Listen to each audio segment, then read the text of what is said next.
अस्सलाम वालेकुम एवरीवन। आज मैं आपको बताऊंगी मन मर्ज़ी के लास्ट एपिसोड के बारे में। इस एपिसोड में मैं आपको बताऊंगी कि मंशा ने आकर हमज़ा और हादी और ज़ारा के सामने ये बातें बोलना शुरू की कि तुम लोग कौन होते थे मेरी ज़िंदगी का फ़ैसला करने वाले। आखिरकार मुझे प्रॉपर्टी में हिस्सा मिल ही गया और अब मैं तुम लोगों को छोड़कर जा रही हूँ, कभी भी वापस नहीं आऊँगी। ज़ारा बहुत ही हैरानी से उसकी तरफ देख रही होती है। मंशा अपनी बातें ख़त्म करके वहाँ से चली जाती है कि इतने में ही उसके जाने के बाद सभी लोग आपस में बातें क्लियर कर रहे होते हैं। हादी हमज़ा से कह रहा होता है जो भी था, लेकिन बात थोड़ी बहुत आगे बढ़ तो चुकी थी। हमज़ा कह रहा होता है कि मैं उससे शादी तो नहीं करना चाहता था, मैं उसे सबक सिखाना चाहता था, इसलिए मैंने ये सब कुछ किया। मगर मेरे दोस्तों ने, जैसे कि तुमने और तुम्हारे दोस्त ने, मेरा बहुत साथ दिया और अगर तुम दोनों ना हो तो शायद मैं अपने आखिरी फैसले तक नहीं पहुंच पाता। अभी ये तीनों आपस में बातें कर ही रहे होते हैं कि इतने में मंशा आ जाती है और वो कहती है कि तुम लोगों को क्या लगा था मुझे बेवकूफ़ बनाना इतना आसान है? मैं मंशा हूँ, ज़ारा नहीं हूँ। कोई भी मुझे इतनी आसानी से तोड़ नहीं सकता टिल माई डेथ। और तुम ये अपना घिसा पिटा हमज़ा अपने पास रखो, ये तुम्हें ही मुबारक हो। इसी पर आखिरकार ज़ारा बोल पड़ती है और बोलकर कहती है कि अब अगर तुमने एक लफ्ज़ भी और बोला तो मैं भूल जाऊंगी कि तुम मेरे अब्बा की बेटी हो।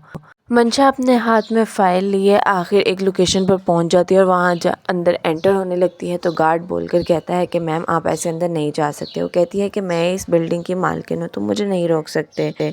वो मंशा को बताता है कि ये बेसहारा और यतीम और मस्कीन बच्चों की बिल्डिंग है, अगर आप यहाँ अंदर जाना चाहती हैं तो मैं कोच से आपकी बात करवा देता हूँ। इसी पर मंशा कहती है तुम पागल हो, तुम्हें नज़र नहीं आ रहा मैं तुम्हें कहाँ से बेसहारा लगती हूँ।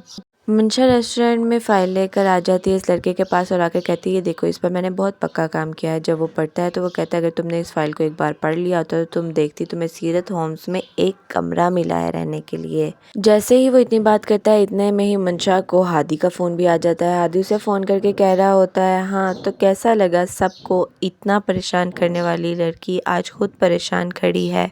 तो देखो फिर हमने कैसी गेम खेली तुम्हारे साथ। अगर तुम ज़रा सी भी पढ़ी लिखी होती तो तुम फाइल को खोलती और एक बार पढ़ के तो देखती कि उसके ऊपर लिखा क्या हुआ है। मंशा ये सुनकर बहुत ही ज़्यादा हैरान परेशान हो जाते हैं। यहाँ पर शुजा अपने जेल में बैठे दोस्त के पास आता है और वो सीरत और अपने ख्यालात देख रहा होता है कि उसका दोस्त उसको हौसला देते हुए कहता है परेशान मत हो, सब ठीक हो जाएगा। यहाँ पर आप लोग देख सकते हैं सभी लोग हंसी खुशी आपस में बैठे होते हैं और हादी की शादी हो रही होती है। सभी लोग बहुत ही ज़्यादा खुश होते हैं क्योंकि वो सभी पुरानी बातें भुलाकर आपस में ठीक हो चुके होते हैं।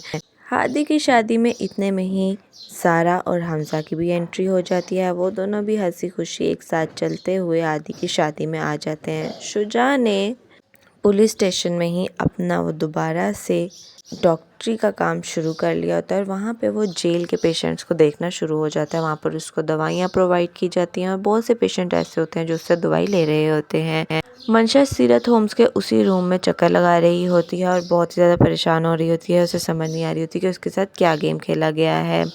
हमज़ा ज़ारा को लेकर एक बहुत बड़े घर में चला जाता है और ज़ारा बहुत ज़्यादा खुश होती है और पूछती है कि हमज़ा ये सब क्या है। इसी पर हमज़ा उसके पूछने पर उसको बताता है कि ज़ारा ये तुम्हारा घर है। इसी पर ज़ारा बहुत खुश भी होती है और हैरान भी होती है क्या ये मेरा घर है इतना बड़ा।